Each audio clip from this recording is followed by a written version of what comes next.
Thanks for showing up, everyone. We'll get started in just a moment. Maybe let me know if the sound is good. Thumbs up. Yeah, great. Thank you.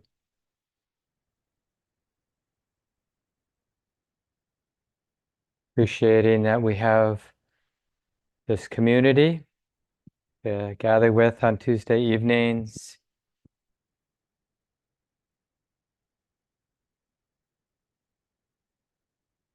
And we'll settle in for some practice time.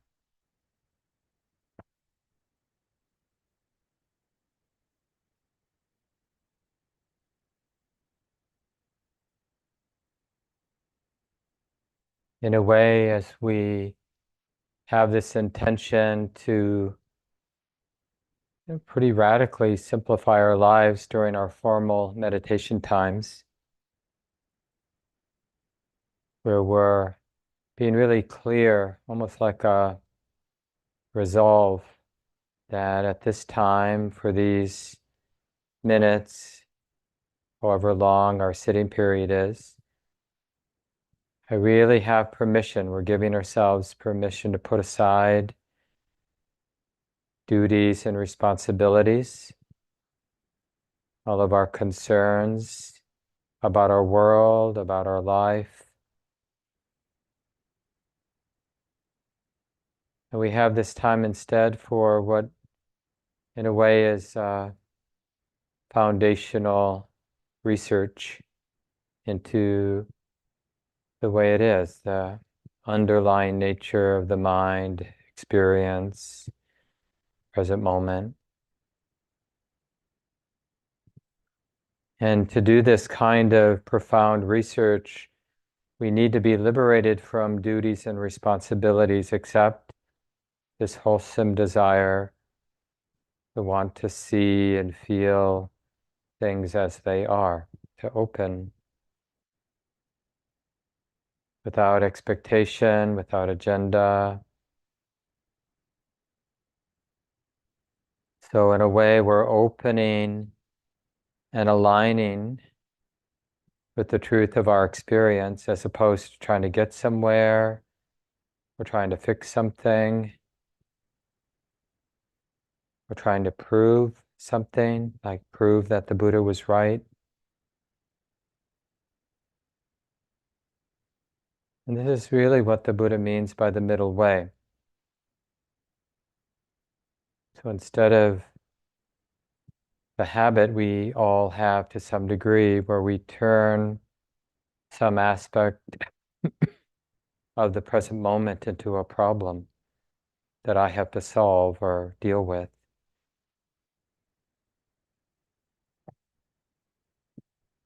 instead, as a practitioner, following the teachings of our teacher, the Buddha, instead, when a experience arises, like boredom or an interesting sound or a painful sensation or a provocative memory, so when an experience arises,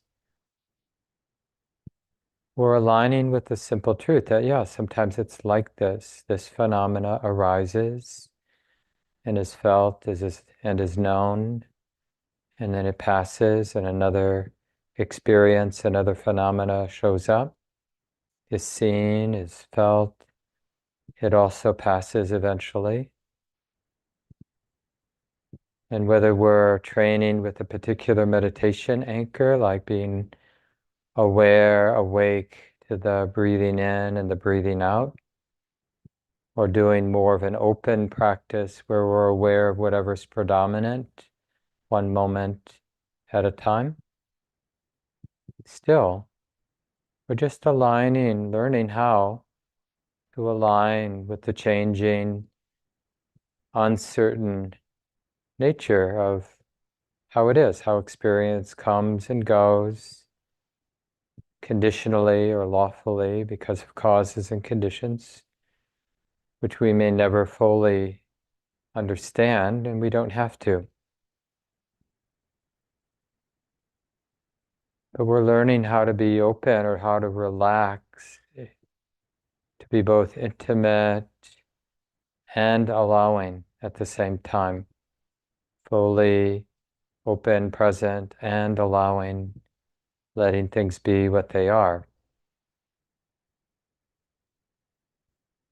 Neither indulging, trying to get something from an experience, but also neither neglecting or denying or being forgetful. And this is true for the full range of our experience, from subtle to gross.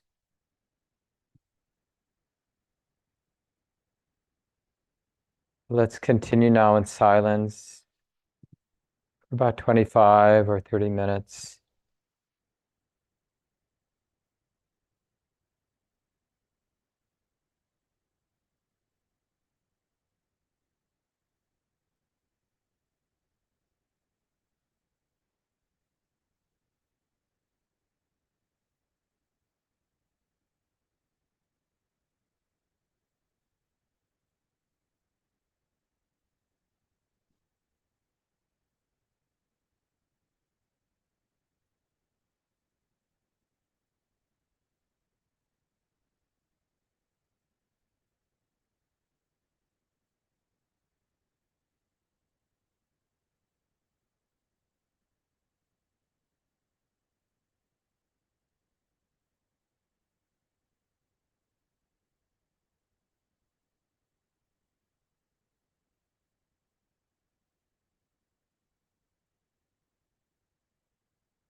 And again, for the last couple minutes,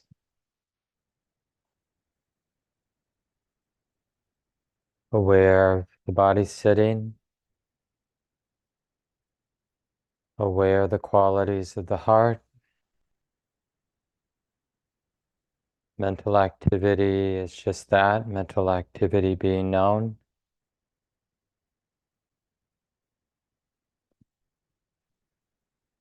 And wisdom is this interest or willingness to aligning with the way it already is here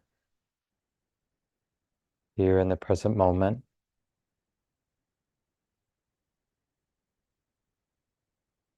The unfolding, changing nature of body and mental activities.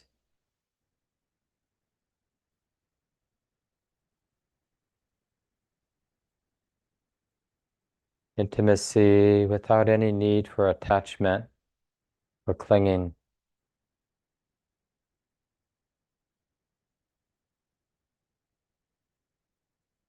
And if possible, getting a sense, taste of this freedom of not clinging,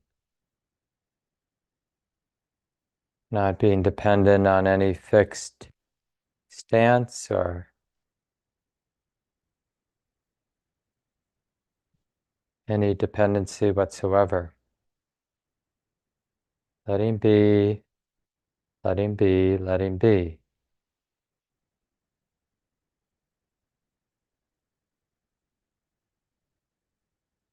This too, there can be a great deep trust in letting be, allowing intimacy without attachment.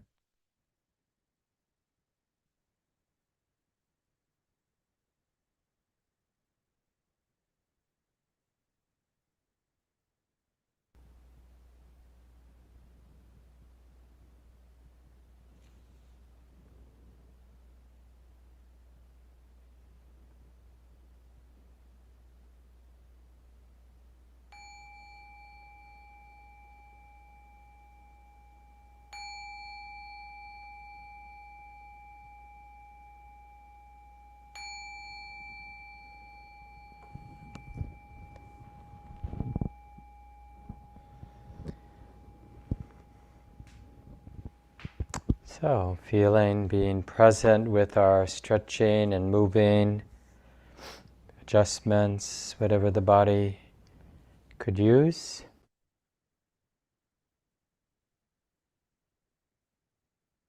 And again, really appreciate people coming to the Tuesday night, creating community around the teachings of the Buddha and our tradition and the Theravada, early Buddhist tradition. We think of the Buddha as our teacher, even though weirdly, having a teacher who lived 2,600 years ago seems like, well, how could that be relevant?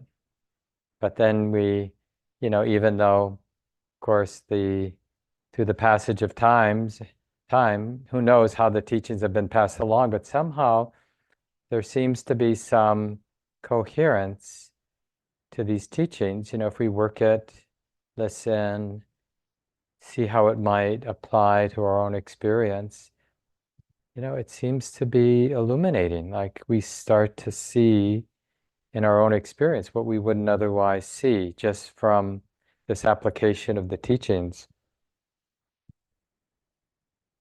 And I think most of you know, because you've been coming, that I've been drawing inspiration from some of the teachings from Ajahn Chah, and I've been using recent texts that the monks in the Thai forest tradition, Western monks, have put together, and the collected teachings of Ajahn Chah, this great Thai forest monk and teacher who died in the early 1990s. And there's resources there about this in that link that I just put into the chat, as well as a few other things, including some of my notes from tonight's talk too. So generally I try to have a few resources for people who want to dig in a little deeper. And also, I always mention that I'm recording on Tuesday nights now. It goes right to the YouTube channel. Most of what I do goes up there, and some of what Shelley Graf does goes up, and some of our other regular teachers like Ramesh and others, when they're teaching, their talks go up on our YouTube channel, as well as the dharmaseed.org. All the audio talks go there. So you can always track these things down later if you want to re-listen, or if you miss a week and you want to kind of stick with the continuity of what's being discussed on the Tuesday nights. You always have that option. And this particular chapter, or actually two chapters, chapter 13 and 14, two talks that were recorded by Ajahn Chah and then transcribed. And really about kind of a continuation of what I talked about last Tuesday, but more specifically, this, excuse me, some kind of simplification of what the spiritual path is about. And it's really about honing in about what my heart, what your heart, what all of our hearts are actually interested in. And our heart, whether we know it consciously or not, what's most relevant to us, just in an ordinary way, not in some abstract or theoretical sense, but just actually what's relevant is suffering and the end of suffering. How it is that stress arises, how it is that stress ceases. All day long, all life long, in little ways and big ways, we find ourselves bound up with our squeeze, with some heart burden, feeling constricted, feeling burdened or weighed down or tied up in knots. And then in other times, at other times, there's an unwinding or a disentangling, and the heart feels relatively unburdened and free and light and happy, right? And so spiritual practice is sort of getting interested in this conditional arising of what we call suffering, dukkha, and getting interested in how that ceases, how that falls away. How does that happen? So that instead of when we're suffering, just kind of complaining and hating it, a Dharma practitioner, a student of the Buddha goes, well, this is interesting. There is this appearance of me really suffering right now. Me feeling this tremendous squeeze or weight.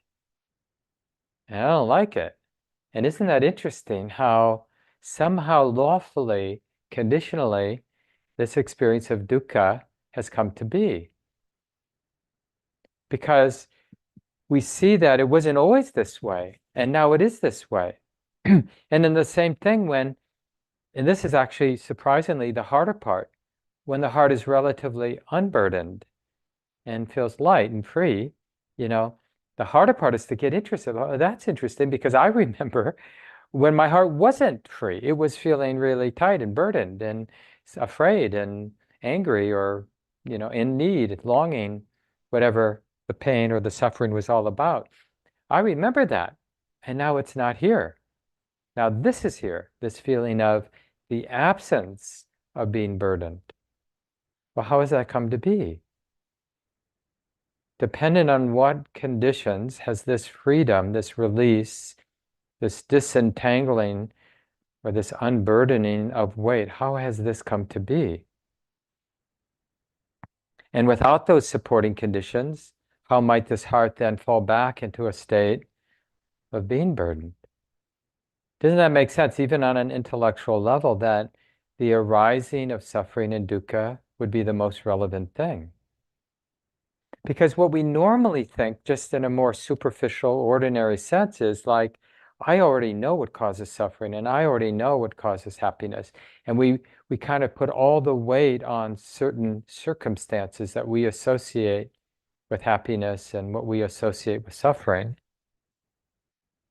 And there's this presumption that we understand the conditional arising of stress and how it ceases. But if we really understood it, why would we be falling into stressful states as much as we do? And why wouldn't we more regularly be abiding in states that are more free and released. So part of it we have to own. We need a little bit more humility so we can be a student. And, in Buddhist sense, we'd say being a student of Dhamma the way it is, and more specifically, being a student about how suffering arises and how it ceases, how stressfulness arises and ceases, how that existential anxiety arises and increases, and how it weakens and falls away. And just get really interested in that. And it seems like it might be about like, oh, I'm going to get really good at controlling things, but it's actually more about, it's more pure than that. It's really like, I just want to understand how it works. I just want to see, uncover, illuminate the sort of lawfulness, right? Because everything, we get a sense when we start paying attention, things just don't happen randomly.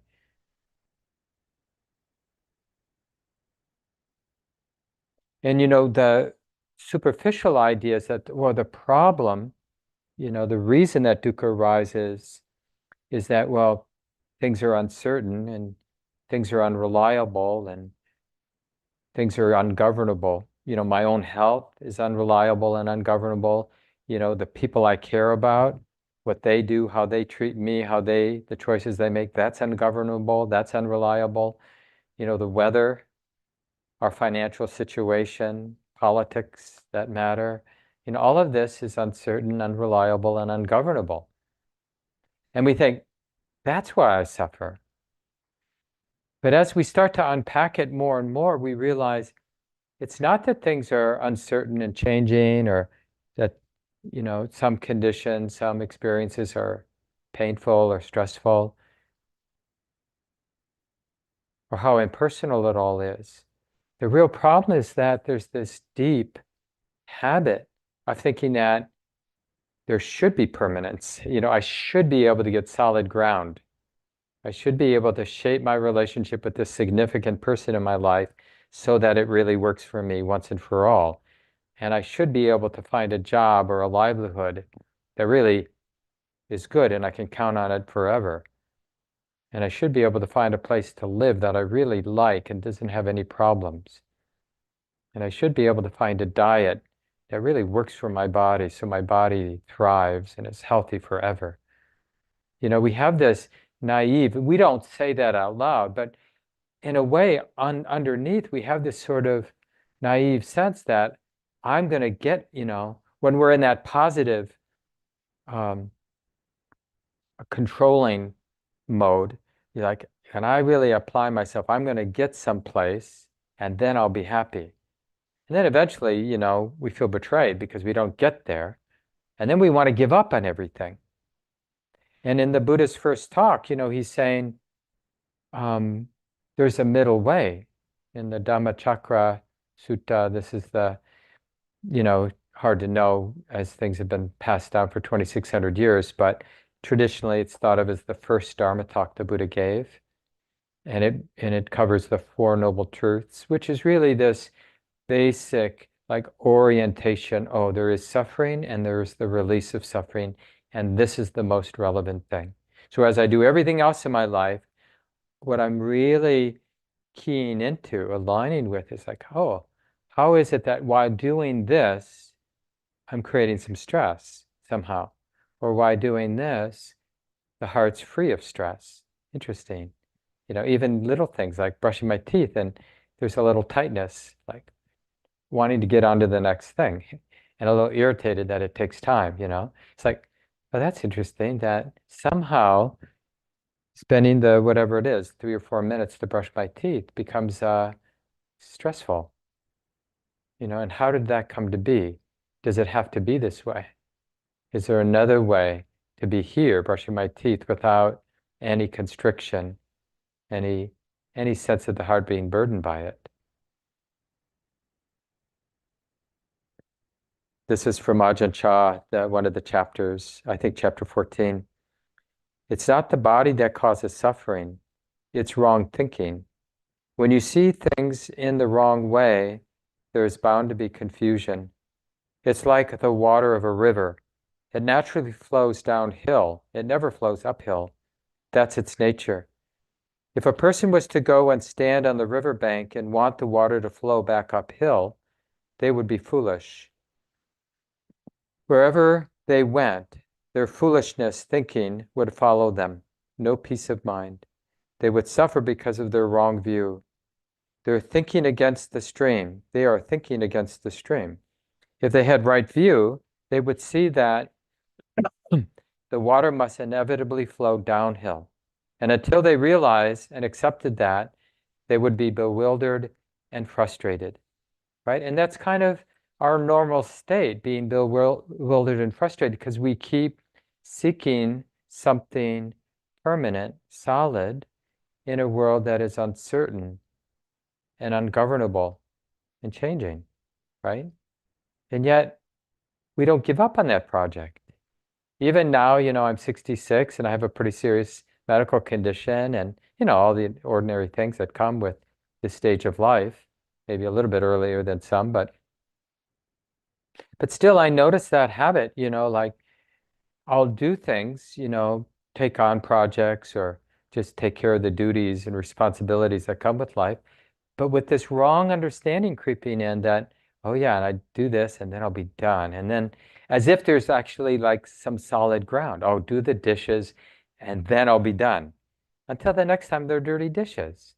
Or I'll vacuum the carpet, I'll sweep the deck, I'll, mow the lawn, brush my teeth, I'll go to this doctor's appointment, but there's always more. There's always more twists and turns and things. And we can imagine, well, that's a problem, but no, that's just how it is. That's the very nature, that ungovernable, unreliable, uncertain, changing nature, that like sand through the fingers. We never get to utopia, to solid ground, right? So real peace doesn't get when we get to some heavenly place where everything is right.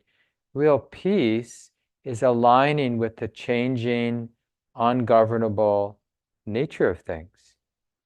So we make peace with the body by not thinking I'm going to make it perfect, but by aligning with this body is unreliable. I'm still going to take care of it, right?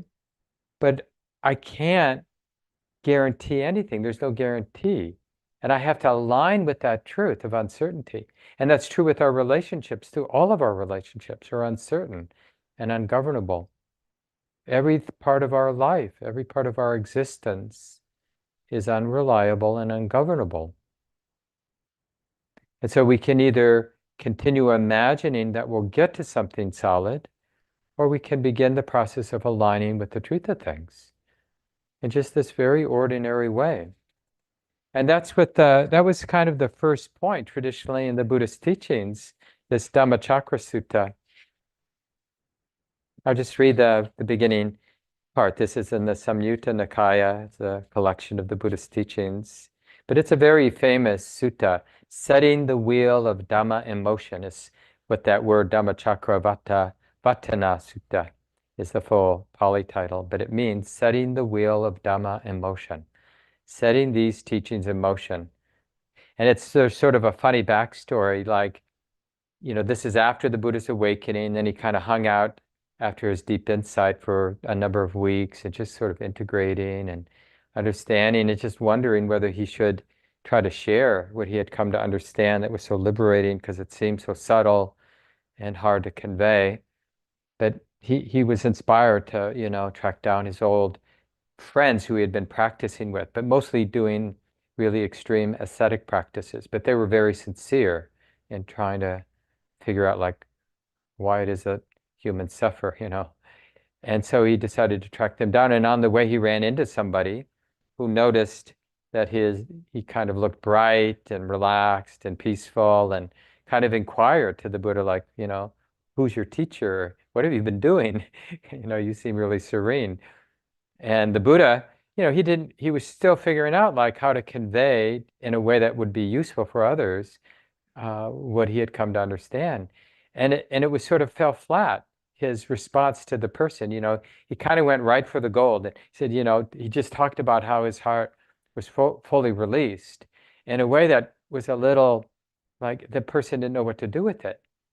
And in the text, which is it's so refreshing that this is actually in the ancient texts, the person kind of says something like, okay, may it be so.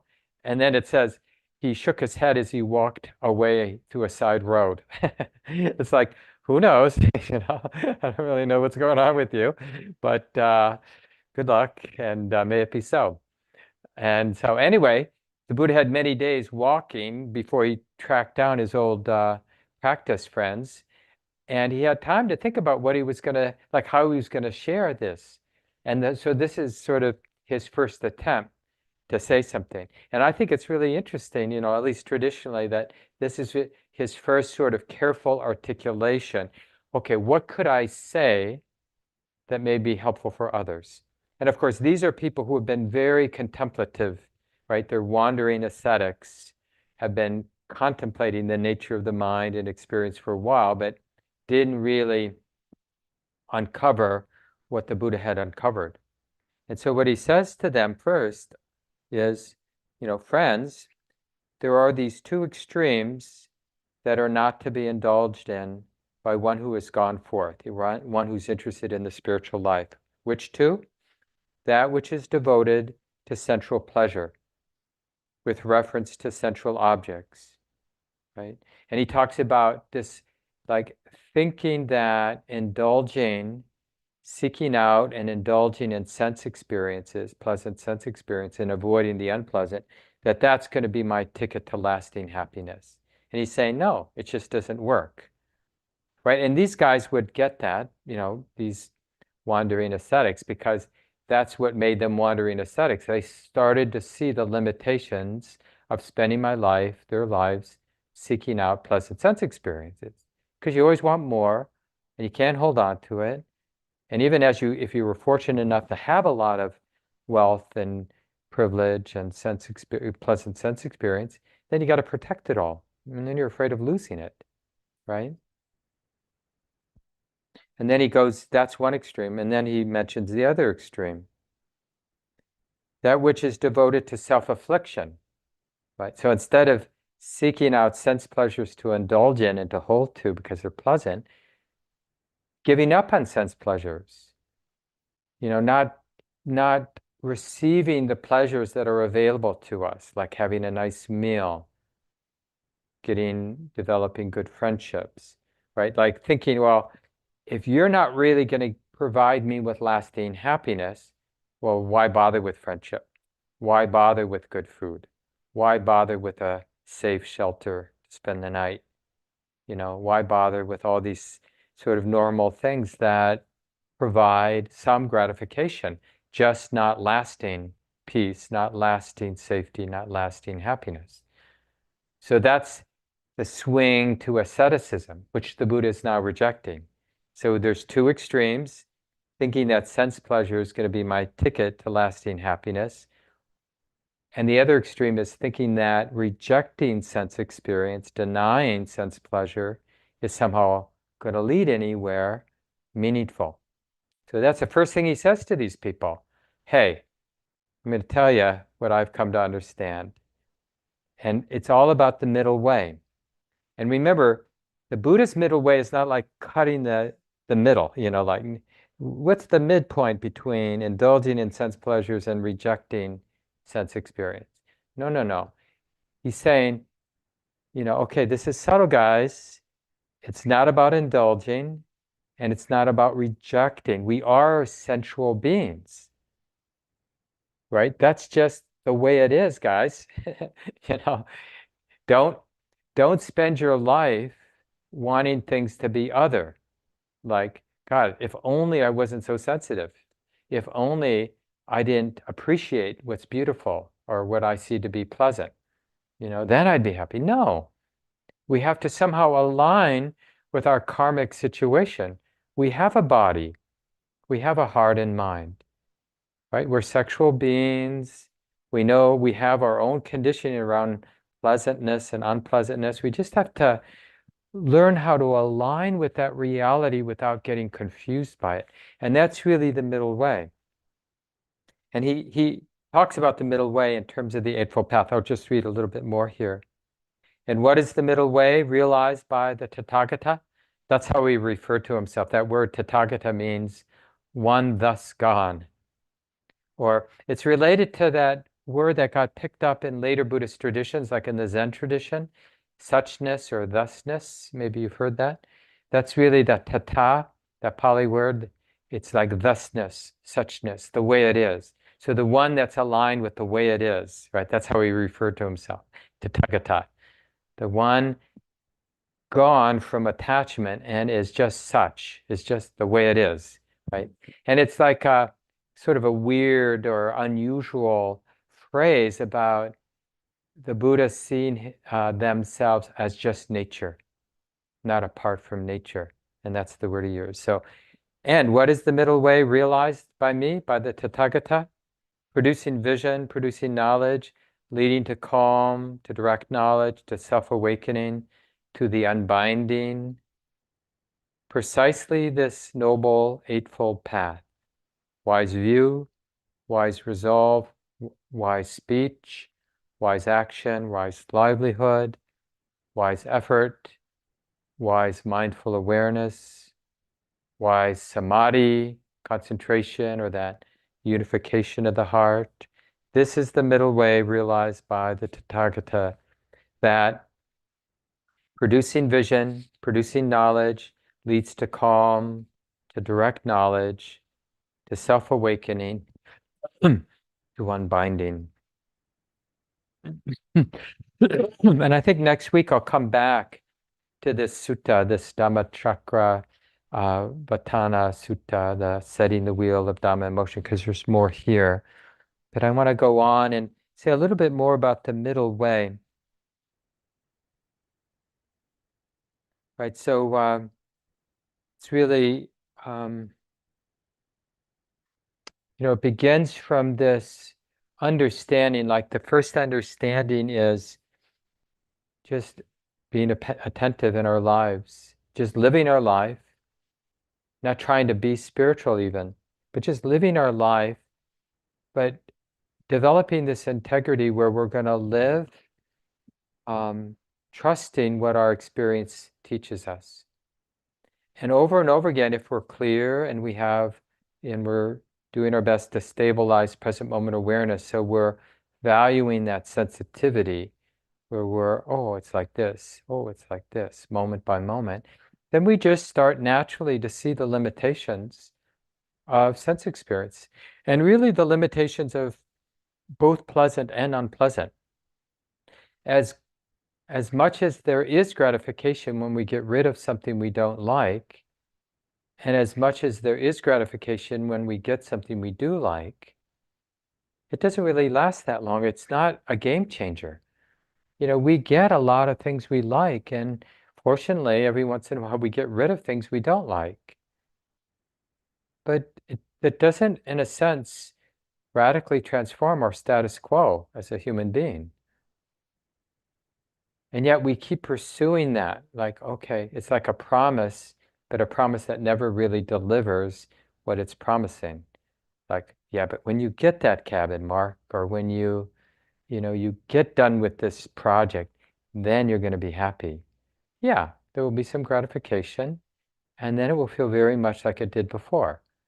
After a few minutes or an hour or whatever, right? It doesn't really shift. They've now in Western psychology, it's a whole new field in academic centers, universities where they're studying they call it the set point of happiness for people. And they see, they like what actually changes one's basic set point level of happiness. And they find it's amazingly stable.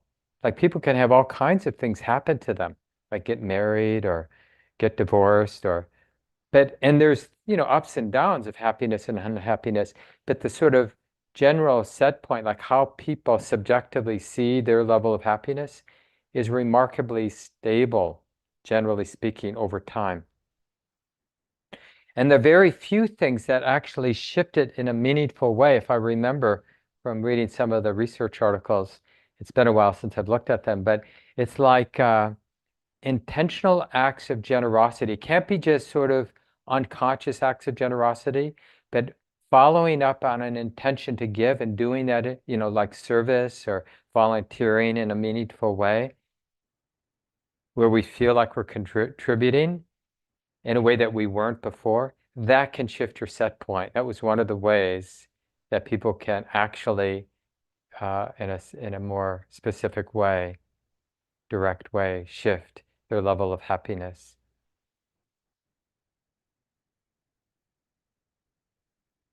And I've always, and I'm sure this is true for some of you too, that just appreciated the Buddha centering the path on this basic truth. Like there is this predicament of stressfulness, and because we don't know what to do with stress and the unpleasantness that comes with life, we imagine that seeking out sense pleasures will kind of create a counterweight to what we're finding stressful.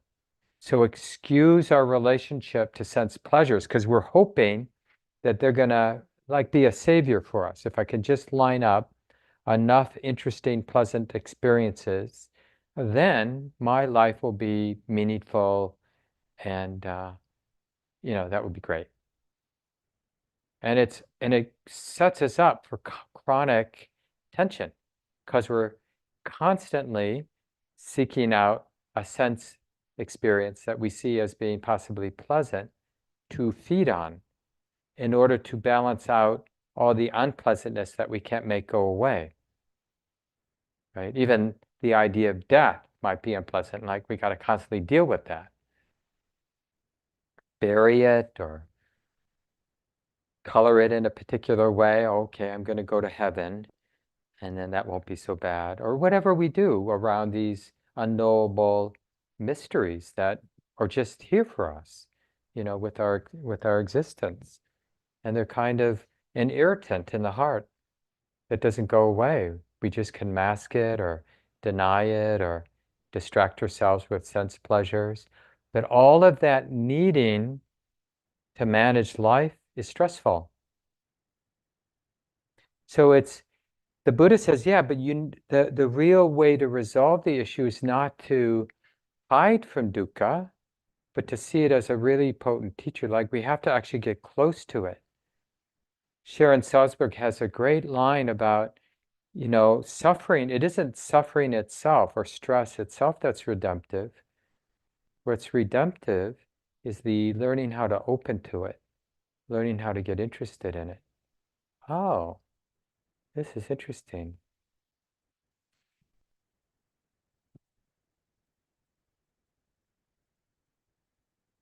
This is again from Ajahn Chah. The Buddhist teaching states that there is no better means to overcome suffering than to see that this is not myself, this is not mine. This is the greatest method. But we don't usually pay attention to this. When suffering arises, we simply cry over it without learning anything from it.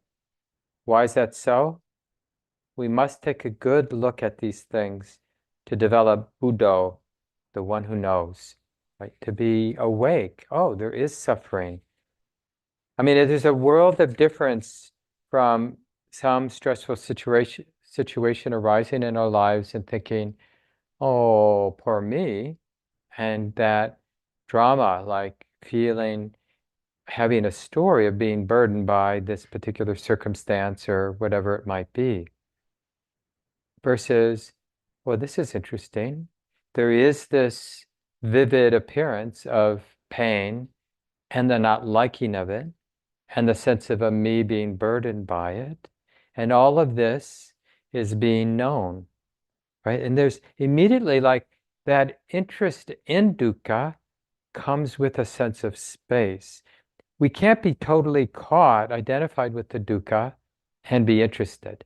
So as soon as we get interested, it's almost as if, this is an imperfect metaphor, but it's almost as if there's a stepping out or an opening up, but there's space that understands, oh, there is this experience being known, being felt. There is this not liking. There is this fear.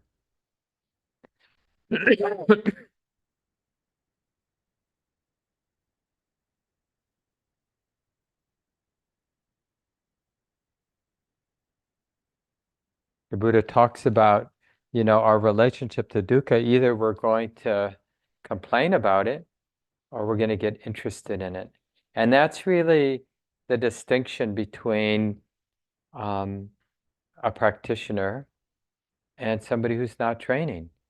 And of course, we will complain because that habit of reacting to suffering, especially if it comes on fast and it's intense, we will pick up the oh poor me, or we will want to blame and get angry or close down, or all the different strategies that don't ultimately deliver, but yet we do them over and over again. And we can talk about that in just a moment when I open it up for discussion. Your own strategies when suffering has arisen in your life, when a difficult circumstance has shown up. It's really empowering and normalizing to share with each other all of our strategies that sort of seem like it's going to work or seem like they may be helpful and maybe provide a little bit of short-term relief, but ultimately end up being more stressful than helpful. These are really good to unpack together because we learn from each other. So he says that either we, complain and blame and lament and feel sorry for ourselves, or we get interested. And somebody who's learned enough from life, from their experience, starts to get interested in dukkha, in suffering and stress, and whatever seems to be burdening the heart. And a lot of you have heard me say this, but when people ask me, I've been practicing for, I guess now 42 years, and pretty regularly, pretty sincerely, daily, over those years, lots of long retreats, and people will ask, well, like, what do you get from long-term practice? And I think one of the sort of things I can say with confidence is when I'm suffering, when suffering arises for me, there's almost always real interest. Like, this is interesting. And that interest arises from the depth of insight that's gradually evolved in my practice that suffering arises, but it's optional. Pain isn't optional. Like, pain and pleasure come with human existence, and it's not necessarily the same for all of us, right? In terms of that mix of pain and pleasure, right? But we all get both. Whether you're the most privileged person or the least privileged person on the planet, there's a mix of pleasure and pain in life. And the difference from practice is there's an interest in what we do with the pain and what we do with the pleasure, and how unconsciously, because of habit, we create suffering. Suffering is the wanting the pleasure to last, that's stressful, and the wanting the pain to go away, that's stressful. Hating pain is stressful. Needing pleasure is stressful. And to get interested in that, like how, and that's what we mean by suffering or dukkha, is not the exposure to gain and loss or pain and pleasure, but the reaction to it, the liking and the not liking. That's the suffering that we get interested in. So what is it when something beautiful arises, but the heart doesn't grasp? Try to make it last, try to own it. Or when something painful arises and the mind is actually interested, oh, this is intense, this really hurts. There's this habit of not liking it. But I can feel that habit, and I can also discern that habit doesn't deliver any relief from the pain. It actually adds to the pain. So I'm not going to identify with the not liking of it, the hating of it. I'm just going to be with the, oh, this is throbbing. This is unpleasant.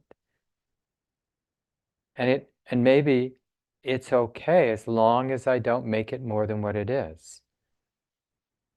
It's like we need some humility about what pain is, emotional pain, physical pain. We're arrogantly sure it's bad for me. But we actually need to start to get interested. And then, of course, we want to start with pain that's not completely overwhelming, because it's just easier to learn from those more ordinary levels of pain. So maybe I'll leave it here so we have time to talk, because whether you know it or not, this group of 14 of us, we have had our share of pleasant and unpleasant experience. And so what might the middle way look like? And how do we fall into the habit of rejecting life?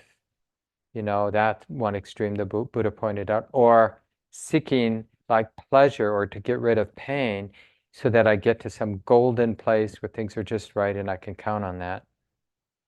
And of course, any questions that you have, and with this size group, of course, you can just raise your digital hand or just unmute yourself. It's always nice to share your first name. You can share where you're calling from, share your pronouns if you want. Anybody feel like getting the conversation going? What comes to mind? I can start if that's okay, Mark. Yeah, please, Irene. Oh, Oh, is it Irene or Anders? I didn't see who both of said us that. went for it. That's okay. I'll go next. Okay, sounds good. Yeah. Thank Thanks. you. Thanks. Hi, I'm Anders. I use they and he pronouns and I'm in Minneapolis. Yeah, I what was present for me, I'm in a lot of like pretty high, like whatever, how to qualify it, relational conflict. And I really noticed during the meditation just how I act like I'm in a state of feeling contempt and feeling hatred and like it's a pretty extreme emotion and I don't it's like but then I noticed like that I was in the meditation able to be like wow I'm really experiencing hatred, I'm really experiencing contempt, and then it moved, right? Like and I cried some and like felt some release, and then in the talk afterwards was really noticing like oh right, I didn't want to be experiencing hatred, I don't want to be experiencing contempt, right? And so I'm struggling with it on this other level beyond just the direct experience of it, and like I'm identifying with it and not wanting to be that person who experiences these emotions, and then yeah, that other layer of suffering. So I just had to share because it's all very relevant to me in this moment. Thanks so much. Yeah, and a powerful testimonial about how practice works. And it's really important what Anders said, because they experienced the contempt and the anger. And there was also that wise awareness. Oh yeah, there is contempt and anger. So this reveals the impersonal and interdependent and complex nature of who we are, what we are. We're these different patterns. Like Anders mentioned, there was the contempt, and then there was the pattern of trying to modify the contempt or not get entangled with the contempt. And then there was something even more subtle and profound, which was that awareness, that wisdom and awareness that understood, oh yeah, and it's like this. There's the contempt, and then there's the part of the pattern of the mind that wants to protect the mind from getting sucked into the contempt, right? And then there's the wisdom. And it's like the wisdom awareness, it doesn't have an agenda. It's just illuminating what it is that's arising, what it is that's showing up. It's illuminating it, and that's what allows for skillfulness. Not trying to be skillful, but trying to be intimate, trying to be there in a way that doesn't have an agenda. Like just illuminating, I'm just providing the light, so wisdom, which is a natural process, can do its job. And that's a hard transition to go from trying to be or thinking that I have to be the one who's skillful and who's doing the right thing to really putting the emphasis on that willingness to illuminate the moment with wisdom and awareness. Yeah, I really appreciated the sharing, Anders. Thank you. So I think Irene is going to be next, and then if there, I thought there was somebody else, but let's let Irene go and then see if anybody else wants to go. There's plenty of time. Yeah. Hi, everyone. Hi, Mark. So my name's Irene, and I'm calling from California, although I lived most of my adult life in northern Minnesota. So that's my connection. And yeah, just a couple really big, for me anyway, big things, events, occurrences that I want to speak about. One happened yesterday. Since COVID, I've took on working from home and really have been mostly working on my own, independent contractor type of person. And I had the opportunity to go to a gathering yesterday, which I thought would be good for me. So I did. And while I was there, of course, there was an opportunity to introduce yourself and talk a little bit about, what you're doing career-wise. And I felt like what I said was really valid and good, but then like I had this really physical reaction, and this is definitely an arena where I have a lot of history of I would say potential trauma. Maybe that's a little strong, but nonetheless, definitely it's an arena that can trigger me. And so I had this experience where my heart was racing. I was physically sweating, like I could feel sweat starting to run down my face. And I was definitely red. It was definitely warm. And I I stuck with it, and I kept talking. And like you said, I feel like what I had to say was really coherent, but I had this bodily reaction at the same time. And I just thought like, wow, before this would really totally debilitate me, I wouldn't be able to continue speaking. And it didn't debilitate me. I was able to like, not get so wrapped up in the physical symptoms where I lost my ability to think coherently. So anyway, finished the meeting and stuff, and but when I got to my car, like I didn't want to feel that. I didn't want to identify with the person that has this type of reaction in this setting. And so I had to drive a while to get back home. And so I really chose to distract myself with singing a mantra. So I did that. But then when I got home and I was able to sit and get quiet in familiar surroundings, what came through like so clear was just like, I'm not in control of this body. I'm not this physical reaction that happened, and it's okay. Like I was, and I would say kind of like then the secondary part was like, I mean, I'm not the only one. Like this happens to so many people all the time. It probably was happening to, hundreds of other people at the same time. And so that was really, really powerful for me. And before I would feel like really embarrassed about it. I beat myself up about it for days. And like I'm here and I can talk about it. And so I just feel like really I'm grateful for the practice. Yeah. Yeah, And then again, the really second, powerful. Go ahead, Irene. Sorry. yeah, the second thing was just, Mark, you've talked about like, it's a win, like when those emotions arise and we don't act on them. Like, so with my partner last Thursday evening, we were visiting and I was having kind of a rough day, and like you said, right, like I just wanted to complain about it. And he's a practitioner too, so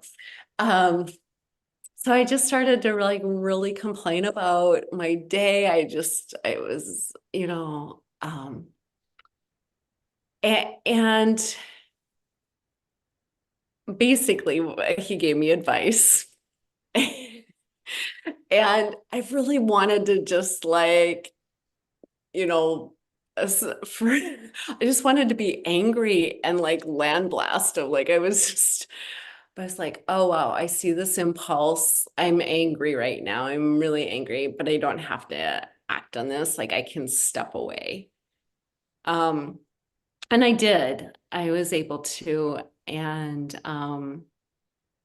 yeah, I'm so glad. Like, I was so glad to be able to say, like, I don't need to act on this because I know where this is going. I've been down that. And I'm not saying like it's going to happen in the future when I can like pause and remove myself. And then like after I remove myself, I was able to admit like I'm really hurting. And I, had these expectations and that's not, it's suffering, right? Like I wanted something solid. I had this expectation and that wasn't what was delivered. But um, I was able to like process that within my own self and not make the situation worse. So yeah, again, just like so grateful for the practice. Yeah, Thank you. thank you, Irene. Really powerful. And it just brings, your sharing really brings this point home that we're not practicing to be perfect. We're practicing to be free with the way it is. And how is it? Well, we're human beings, conditioned the way that we're conditioned, interacting with other human beings who are conditioned the way they're conditioned. That's how it is. And they're going to be sparks, and it's going to be messy, and it's all these different power dynamics and underlying biases that we're vaguely familiar with, and some we're not aware of at all. And all of that is kind of in the mix. And then that first instinct is like, let me clean this up. But that's just a subtle, unconscious act of violence because there's no cleaning it up. Or you could say the way to clean it up is first to make peace with it. We're not making peace with it because it's beautiful or perfect. We're making peace with it because it's the way it is right now. And to be hateful or to be in denial of the way it is or to be deluded about the way it is, that's not helpful. What's helpful is to be clear, this is how it is now. Sometimes I'll even say to myself, like in the situations or the kind of situations you were talking about, Irene, I'll just say to myself, of course it's like this. In the sense of it can't be otherwise, given all that's in motion.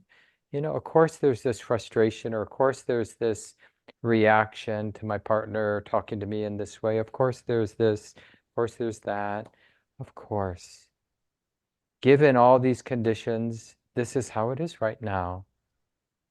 Is it safe to relax? Is it safe to be clear and open, intimate? And that's a real question. We're not telling ourselves, yeah, open. No. Can I? Is the heart willing? How much is the heart willing to be sensitive to what's moving right now? Because we can always step back, even if the mind isn't totally willing.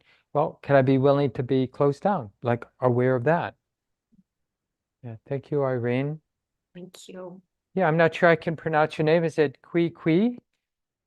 Maybe you could let us know what your name is. Hello, everyone. Good afternoon, good evening. Mark, yeah, it's such a pleasure to finally introduce myself formally to you and then the group. I've been following your particular Dharma talks and so for I think about a month now. I'm calling from my new apartment in Edwardsville, Illinois. I was introduced to Common Ground through my partner, a son who lives in Minnesota. And I had the pleasure of being there in person a few times already. And since then, I had the pleasure of being there as a PhD student and then came here and I started my first job as a professor. And that's kind of what I wanted to mention is it's been a rough transition, to say the least, like a really, really rough transition. And one thing that really I got really inspired to mention something today is because the particular talk on the middle way, and it's one of those teachings where, you know, with the Eightfold Path, where intellectually I understood it when I first was introduced to it, but it's one of those things that just keeps on giving and make more sense now. And so my question is along the lines of, I don't know, like if you can, Mark, if you can speak a little bit more, maybe a personal story of someone that might have been in my particular kind of circumstance, because at one point with this transition, it had to do with just kind of instability. There was a temporarily living situation, and to this day, I still haven't got my paycheck, and I'm getting it tomorrow. And there was a financial stress, and so there's just life, societal stress that was happening, and I just felt unprepared. It felt like I was barely hanging on, and at one point, like I honestly really wanted to quit. Like I wanted to quit everything. You know, I worked so hard to be first generation in my family to even get to where I'm at, and I was ready to just like, you know, like leave and like abandon and deal with all the consequences of that, of rejecting, and like and I went to like a really dark place in that moment where it's just the stress was a lot, and I felt detached and from my body. And then I got to a point where we rode in the YMCA, and I got more in tune with my body, and I was listening to one of your talks, Mark, and it was on the middle way, and it was particularly, you mentioned something about like even rejecting society, rejecting the responsibilities is itself a sort of conceit. And I realized like, yeah, that was going to cause a number of consequences that were going to cause a lot of stress in life. And I knew I was going to run away and try to take refuge in my family, and I was going to put a burden on them, taking care of someone that was essentially unemployed and homeless. And that's all to say, like, I made the decision, like, no, I wasn't going to give up on myself. And I essentially being upright and fighting for what I've been working hard to achieve. And it's much better today. Like, I'm here not giving up on myself and sticking with it. But that was more of kind of a request to kind of hear you talk more specifically on that, like maybe relating to wanting to do something so extreme, and maybe maybe just sharing some wisdom more on that. Fine, that was like my insight. I was like, oh, that is the middle way, where it's just like I have to deal with being an adult and all the shit that comes with it. But I've also asked for this, you know. It's I'm here. I'm here. So thank you. Yeah. Wow. My partner, I don't know if you know this, but they work at a college, and we sometimes, people who don't know, kind of imagine that the academic life is peaceful or something. And I'm sure there are some examples of that, but it can be intense. It can be a real kind of chew you up and spit you out sort of place, just the politics and the demands. And yeah, so I hear you, and especially that transition. And then just like reflecting as you did and about the middle way. And it's so poignant when we're in those places where we feel like a cornered animal. And it happens in life where we do feel cornered. And we're so desperate for an answer, including like you described, giving up, because it almost seems like that would bring relief, but it would maybe temporary relief, but not any real answer. Because the answer isn't about going forward or going back. And even the Buddha says, or standing still.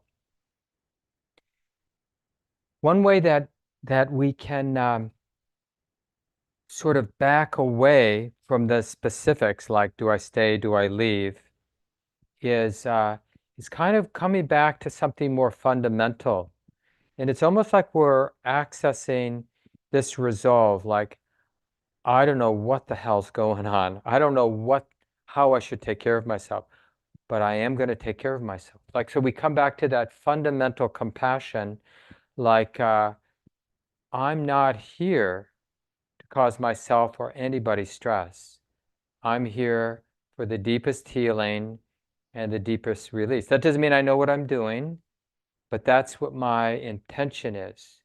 So whether I stay, then I'm staying in order to uncover a path that leads to release. If I leave, I'm doing that in order to uncover a lasting path towards release, right? So that, like, we know that it isn't so much about staying or leaving, it's about staying true to that intention to take care of ourselves and all beings in a way. I know that sounds a little grandiose, but not to imagine that taking care of myself neglects taking care of everybody else. And that's such a trustworthy place. It doesn't give us clear direction about what to do next or how to do the next day, but it really gives us the ground that we can have, which is this wholesome intention for healing, for compassion, a compassionate way of feeling out like, okay, how do I take care of myself?